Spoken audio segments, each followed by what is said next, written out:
后来台电目前正在了解这个事故后续有详细的状况，随时报告乡亲知。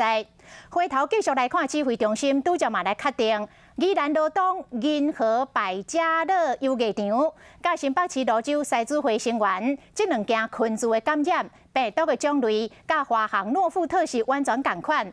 推断讲，这几件的感染真有可能是有关联，但是是毋是有人甲人接触的情形，爱搁来做疫调。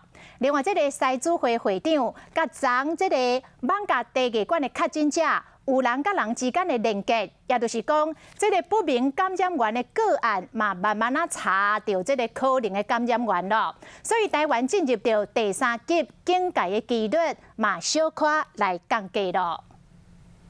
讲到疫情，大家都紧张。卫权委员会讲的嘛是疫情问题，大家上想要知影的是，台湾的疫情警戒敢会阁升级？我们现在离3级到底有多远？比昨天早上在混沌不明的情况，那是稍微离得远一点。那第二个的，我昨天确实不是讲那一天了哈，我讲近日，不过我发音不好，那也请大家见谅。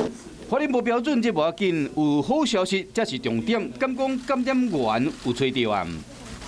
泸州的病例，然后跟这个宜兰的病例，还有跟整个诺福特的这样的一个病例，他们的基因定序是完全一样的。泸州的病例，跟我们在万华区的病例是有人跟人的接触。再看起来是独立的个案，基因的定数却是拢同款，虽然无看到人甲人之间直接的关系，也毋过会使确定的是，艋舺甲泸州的个案有人甲人的接触。这个泸州的这个案源，那么他曾经到过这个万华的这个茶艺馆，然后有这个人员的接触。只是这个范围真了较宽，分散伫新北、台北市加宜兰，因为数字成长本土病例数，敢需要全面的检验。出现这个普筛的一个要求，您的看法？我们现在做的是扩大筛检，那就及时的围堵。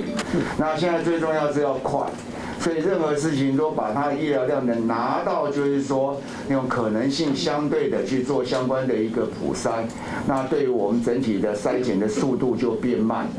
强调讲有目的性、有对象的扩大筛检，这是必要。只是讲，短短2天就2件社区群聚感染，这真正互人会烦恼。即马就要靠疫调进一步去调查感染源。